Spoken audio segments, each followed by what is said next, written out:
Allergy dam doi.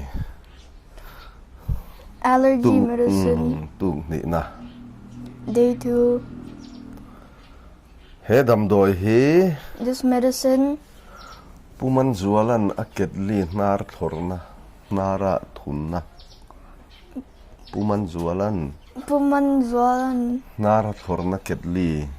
He uses this to do his nose. Anaya karil ruwa a chun zoma. It's in my mind. Puman zuala chu kahan phone ta a. I called Pumanzuala. Chuan allergy dam doi tan polo mga. An allergy medicine, he used it too. Ka allergy ana salutuk trina. My allergy has been too much. Ka allergy na sadlutuk ka lai chuan kamita te tel ve trina. My allergy is too much that it comes to my eyes. Kamita sen veka. My eyes are all red.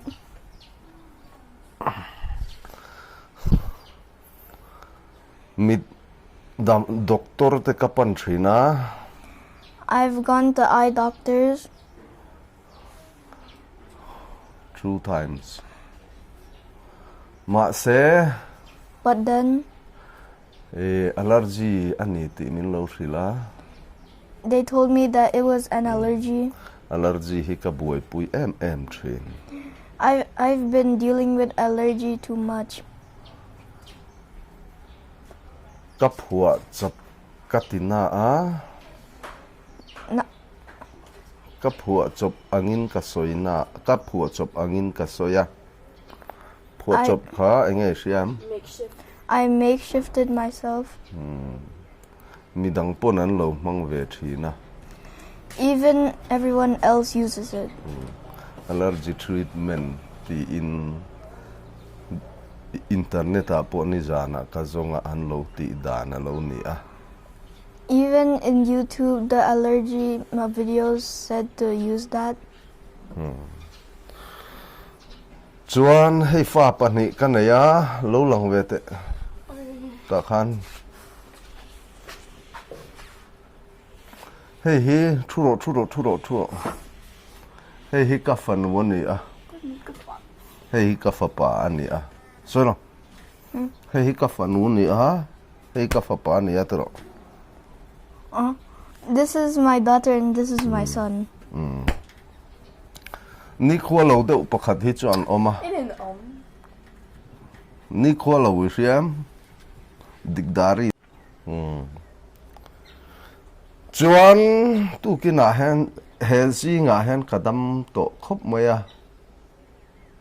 Now this morning I've become well. 4 time kalaha chiawa. 4 times I've been sneezing. Kain ti vot vio na nga. I made myself very cold. I'm not wearing any sweater. So di chung chuan ka ha chiu tlem to em. And then now I sneeze less. Ma se ki ma nap chu. But then my mucus, Ala tui via wani. it's still watery. Chu wang chuan kan ti le nga. Lo eno.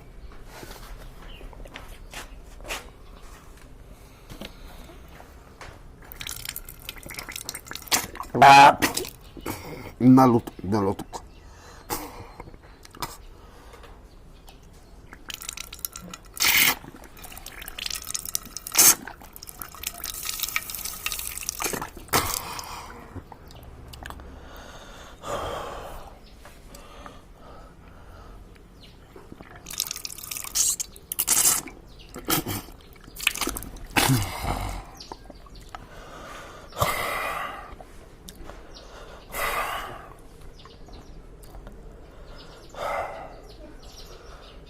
Avan na ve. Chu soi le ro avan na ve. It's so painful.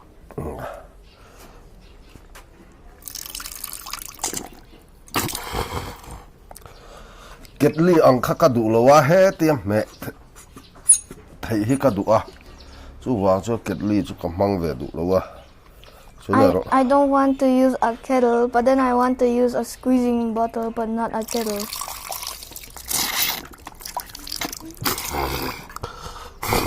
Nalutuk kat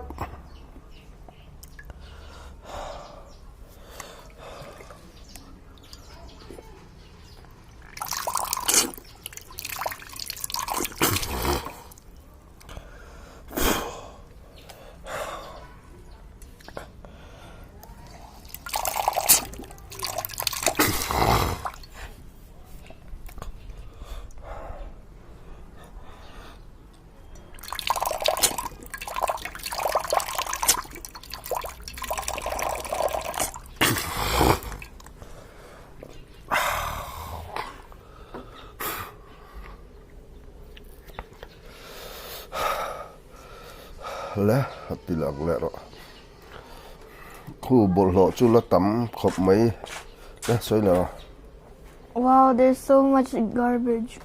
Dirt. adum te asin de te Black ones and even red ones. a phuan te po ala tam em em a sam ang de te po a omani Even hair-like dirts are even there. le tok ta